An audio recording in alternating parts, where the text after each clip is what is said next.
Chuggalos, welcome to episode 346 of the Brew podcast, coming to you solo, but I've got a lot of information to drop on you Chuggalos today. First of all, we've got 8 days. 8 days for you to declare your intention for creating or buying a 2025 Brew Crew Podcast Advent Calendar with our friends at the Barrel House. And that build is going to be Friday, November 7th. We're going to kick off the party at 11 a.m. that day. So again, 8 days from today, all you have to do is let either JT or I know that, hey, I want, or you want, or, they make great Christmas gifts. A 2025 edition of the Brew Crew Podcast Advent Calendar. And then November 7th, if you're able to make it, it is a Friday, but come have a Friday fun day with us. At 11 o'clock, we'll be building those Advent calendars. And I was just there Friday talking to Gimmick Gus, and he has some ideas. He might do the shorties. So there's probably going to be 7 or 8 shorties. And shorties, for those of you who don't know, are the bottles that Barrel House pours right off their draft. So they don't come in a pre-packaged from the brewery. Rather, they come from Barrel House's own private selection. And Gimmick Gus told me, I don't know. I know of the 3 of the beers, 3 of the 8 that will be in the 2025 Advent Calendar. He told me that he's got 5 or 6 picked out. So we know 3. He's already got 2 or 3 more. And he's already doing all the legwork. So I shared with him right now, as of today, we're at 17 that are coming from Matt and JT, coming from myself and JT. And Better Matt's out there scouring the masses, scouring his usual clientele, his highbrow individuals that come to the store frequently down at the Barrel House. So the goal is, I know we're going to smash 24. I know there's going to be at least 24 Advent calendars made. But what you need to do, if you want one and you haven't reserved one, just either let JT or myself know, and that's going to be awesome. So thank you for that. There's other gimmicks and fun and shenanigans that JT and I are discussing. Yes, we'll have the canned koozies. Yes, we're going to be doing a shake of the day. There's going to be other things that are going to be happening. We're probably going to make an announcement the day of.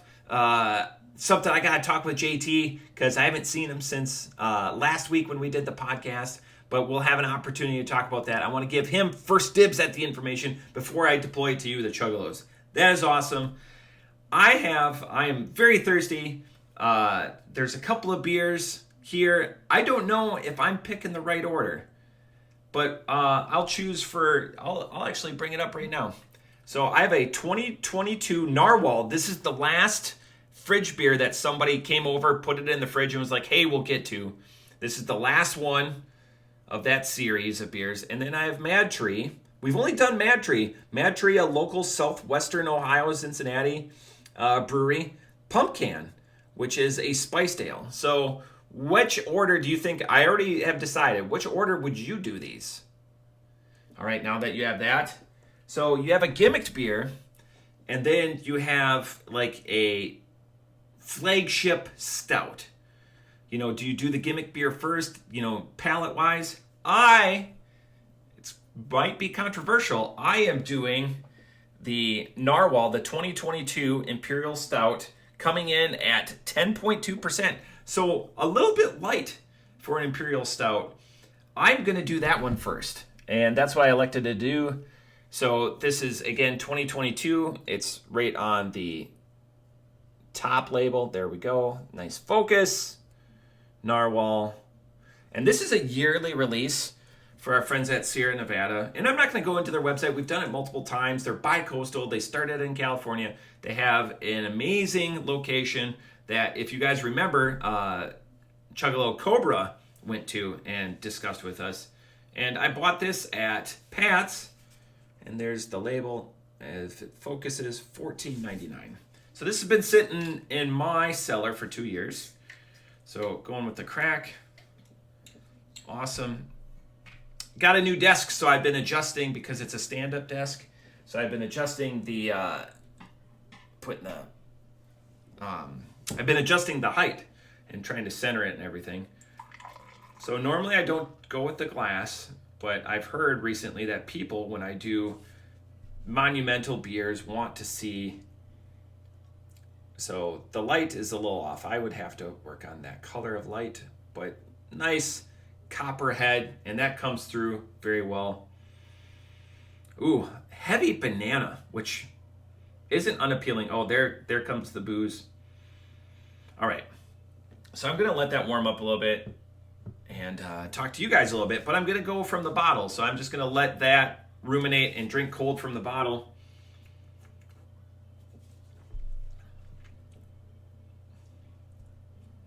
That doesn't offer very much. I do get like a banana, but I don't get it on the palate, which is interesting. Not gonna lie, I expected more from this beer. And that's the bottom line. And it's a very one note. That booze is there, but 10.2, it's not off-putting. Like tobacco, like almost like a richness,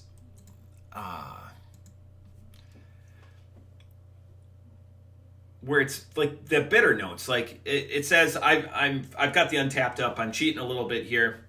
Espresso, okay, baker's cocoa, roasted grain, and a hint of smoke. Okay, so deep, sophisticated, rich, massive malt forward monster. That's probably what I'm getting, is those malts.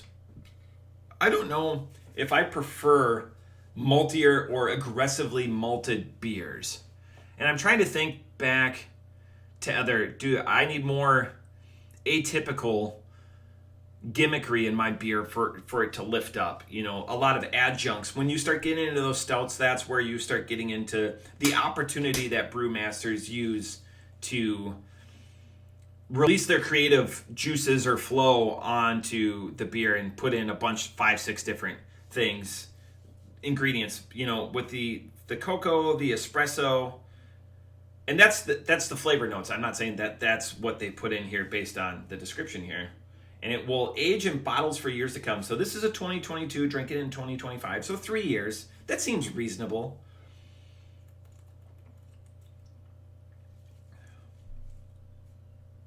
I get like a tobacco. I get like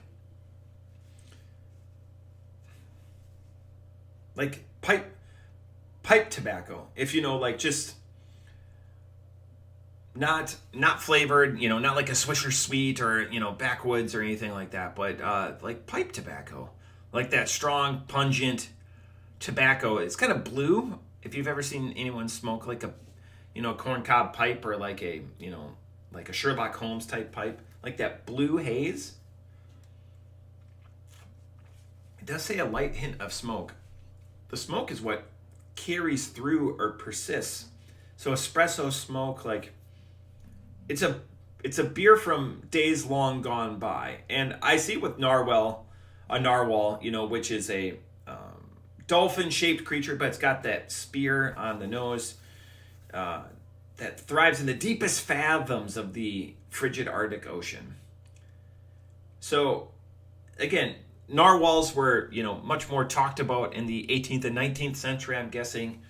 You don't hear them talked about. They're not in the common oceanographic Animalia vernacular. Lots of deep words there, but everyone knows what a narwhal is. No one goes, oh my God, you know, it's like my favorite sea animal.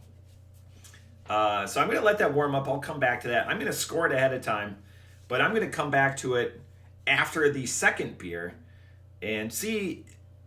I'm trying something new. I'm actually trying to let this stuff warm up. But yeah, one thing I wanted to share is this last Friday, I got to take a coworker down to the Barrel House for the first time. And that's always what you want to do, is take and show friends and, you know, close, like things that you enjoy and different environments that you enjoy. And that's the Barrel House. We also went to the Ugly Duckling. But the Barrel House is one thing that, it's not a secret, obviously. It's out there. It's well advertised. But, you know, turn people on to new things that you would think that they would like, or that they would be open to if it's kind of outside of their wheelhouse. And this coworker of mine isn't a big drinker by any means, but the Barrel House has so much more to offer. Community, you know, they do have NAs. You're welcomed to participate in your hobbies. They have hobbies, so much outreach. and so much conversation. We sat there and talked to Gimmick Gus and Maya for a long period of time, and just weaving in and out of conversations. I wish I would have saw Better Matt there, but Better Matt didn't show up till later, and he knows what I'm talking about. But it was nice to just see people light up and just get turned on to something outside of their normal routine or their normal stomping grounds. So that was awesome to see. So yet another person that turned on to the Barrel House, yet another person that might come to the calendar build. And again, as JT has said and stressed a couple of times, you don't need to buy a calendar to participate in the party. We had a lot of people there, a lot of great pictures, a lot of great conversations, sidebars. I mean, we had close to 30 people, and we only sold 20 calendars last year. So it's not, you're not an outsider if you don't participate in the shenanigans by purchasing a calendar. Just come, be a part of the community, be a part of the conversation, be a part of the Chuggalos. Okay, off the top rope on this beer.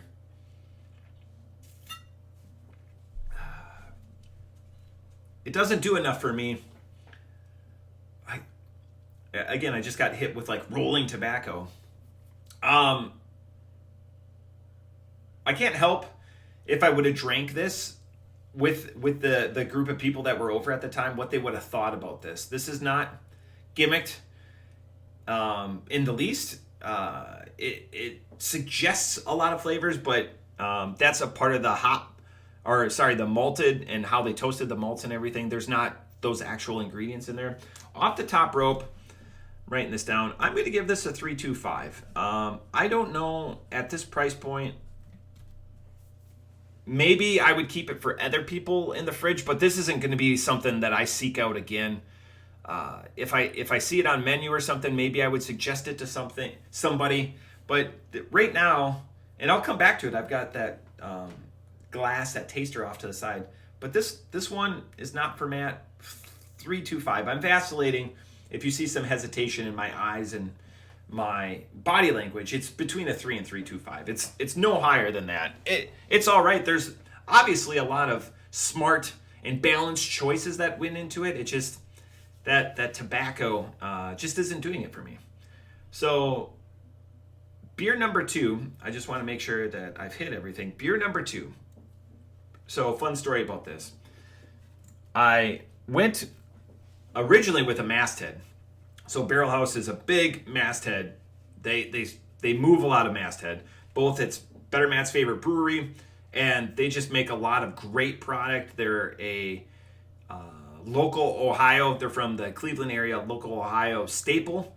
A lot of their stuff, all of their stuff comes in pint cans, which is desirable. I will lean towards buying something in a pint can versus a 12-ounce can. It's just that mind trick. You feel like you're getting more. And the one that I picked up, I was like, oh, I've never had that before. I've had it before twice. We've had it before on the podcast. I still bought it, but I was doing my research and writing my notes down for today. And I go, I've had this one. So I had to call an audible, and I bought another pumpkin beer, which is fine. I need to buy more pumpkin beers. I need to find ones I haven't had because, again, breweries are going with what they like. Shipwreck is out there.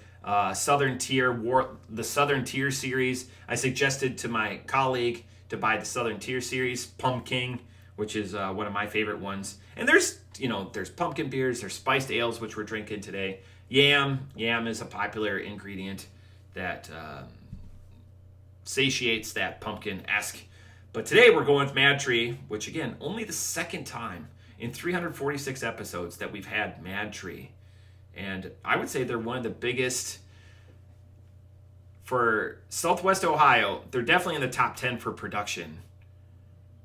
I'm just saying production. I'm not saying, we're not power ranking them. But would they be top 5? I don't know, something to think about. Madtree, Pumpcan, spiced ale. So you look at this, and we're going to do a website review because I know we haven't done that before. 7.9%. So it's a heartier spiced ale. We're going to go with the crack again. New desk electronics. I'm going to go over to the side here. Excellent. Ooh, getting all of those typical pumpkin pie, pumpkin beer signatures.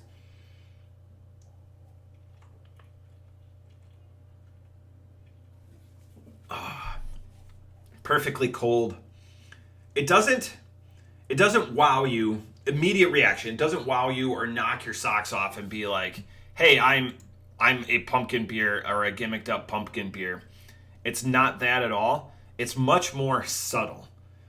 All that stuff is turned down, and the ale is allowed to, just the classic base ale is allowed to be present and have a say in what the beer is doing to your palate. So while I ruminate on this one, we're going to stop looking at my ugly mug and we're going to head over to the website, Madtree. So just madtree.com.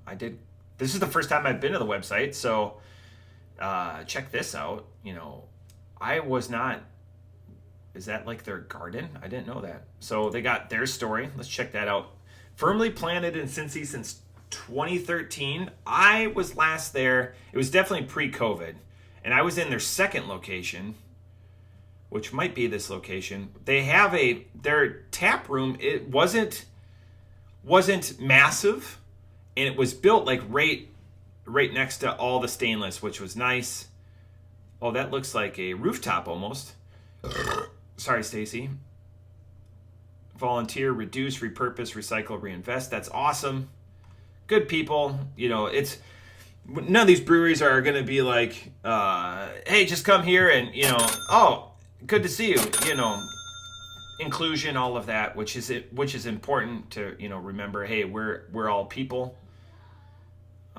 Oakley Tap Room, Alcove. Interesting. Make your reservation at the Alcove today. That's kind of neat. Look at that. I think this is the location I've been here. The Oakley Tap Room. It definitely wasn't that big. It is massive now, though. Holy buckets. Look at all that food. Cincinnati's Neighborhood Brewery. There's a lot of them that claim that. Like a lot of, urban artifact. I mean, the fact that it's in a church just in the middle of a neighborhood. Look at that. Oktoberfest, Cincinnati big. Okay, let's go back to our story. Madtree's born out of it's always born out of passion. It's never born out of, hey, we were bored, let's do this.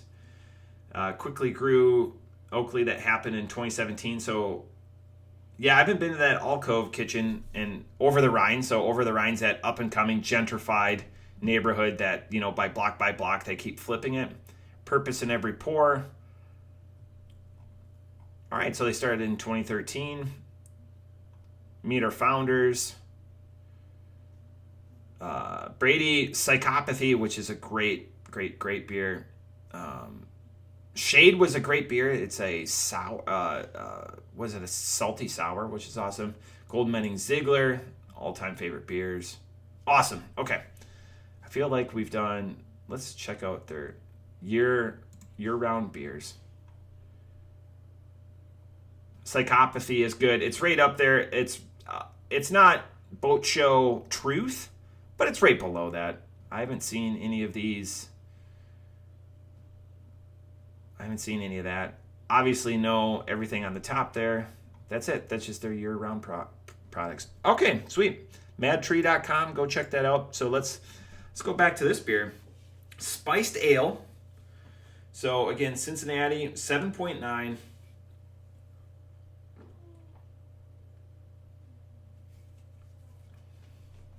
It's a very solid beer. It's very much the hallmark of Madtree. Madtree is right there where it's like, hey, this is great beer. It's great to have in your fridge. They craft it very well. Is there anything, I don't know if they have like a barrel like a folder, project or folder at their brewery, like if they have brewery specific stuff, because a lot of these places that we go to in Cincinnati have specialty releases. It's like, hard to get everything at Madtree from the outside looking in looks production focused. So it's meant to be for the masses. You're able to get the same product at multiple different locations. It's not, oh, come here for, you know, this special release that all these other places have. And that's good because it makes it a much more approachable, and everyone can get in at that same level, as opposed to individuals that, you know, have a beer podcast or whatever that are seeking some of the whales, if you will, to call back out Narwhal from earlier. I really enjoy this beer. I wish the pumpkin was turned up more, but if you like fall beers, and fall is the best season, if you like fall beers, but you don't want everything so super gimmicked up or super like, oh, this is like pumpkin pie in a can, I want that. This beer is not that. But if you want an ale that lets you know, hey, it's fall, hey, those fall pumpkin-y flavors are here, but we're not going to punch you in the face with it, this is your beer. This is 100% your beer. That's where this beer excels. It's the Miller Lite of pumpkin fall beers. And what I mean by that is it's approachable without being too gimmicked up. It's not going to ostracize many waves of people because it's too good at being a pumpkin beer. Rather, it's subtle, and that's the genesis of this beer and why it's so good.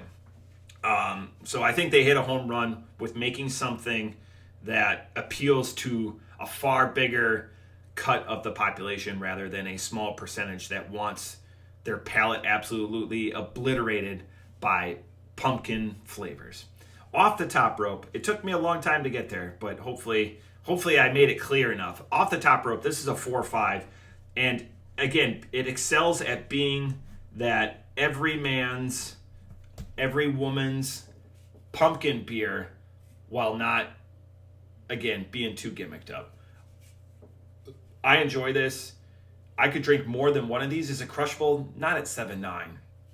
But my palate would be able to handle a bunch of these without being like, oh man, I need to get a Narwhal or I need to go to an IPA or something different.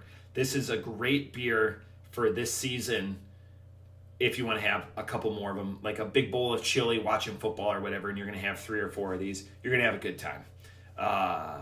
Again, Madtree, just putting out good, quality, consistent beers that everyone can get on board with. I like that. All right, let's go back to the Narwhal. Again, now that I've read the flavors, etc., it makes sense that Baker's, those bitter notes, the Baker's chocolate, the tobacco, the smoke. All right, so let's see if it's at 55. You're supposed to drink this at 55 degrees. It's at 53. Got a calibrated palate right now. I think I drank these in the right order, by the way. I don't think, because I still have like a little bit of pumpkin on the palate. I think if I would have inversed it, the scores would be different. Again, I'm still at a solid 3.25 with that beer. I might do that for some of these beers. Make a reattack segment. Hey, now that you've had time to think about it, I think, JT, think about that. I'm still at a 3.25. I don't know if I want, again, thinking back to, my beer journey or whatever, I don't know if I like heavy smoke. If it's not paired with something, so like a big red meat or a juicy burger or something like that, would that pair well? Where I get that, like a smoked Gouda, that's where that's where that same smoke, that same profile, because again, smoked Gouda is the number one cheese I think that I've had that's smoked. Pretty sure. Yeah. The pumpkin is now gone. That is all that tobacco and smoke. I'm wondering, while it bottle conditions and it sits there, if that smoke permeates that. I mean, obviously nothing more was added to the bottle or anything, but if it develops more, if that's what develops and makes that the ageless beauty that it is, it's just not for me. It would be a great conversation for guys and gals that have a lot of beer drinking experience. especially in that realm, like a smoked porter. We've had a couple of smoked ones on the podcast that have been very divisive. Different polarizing thoughts. Everyone's reaching for that next word or whatever. But 3.25 on the Sierra Nevada Narwhal, and a 4.5 on the Madtree Pumpcan, which is the seasonal spiced ale with pumpkin and yam. 10.2 on the Narwhal and 7.9 ABV on the Madtree. But yeah, that is it for 346. That's it for this week. Again, 8 days. So get this out, 8 days. Let us know by the 15th. We're going to put in the orders, and then we're locked in. And we're going to have a good time on the 7th of November at about 11 o'clock. But just make sure I don't knock anything over when I go and click it off here. But that's it for 346. Happy Sunday. Cheers.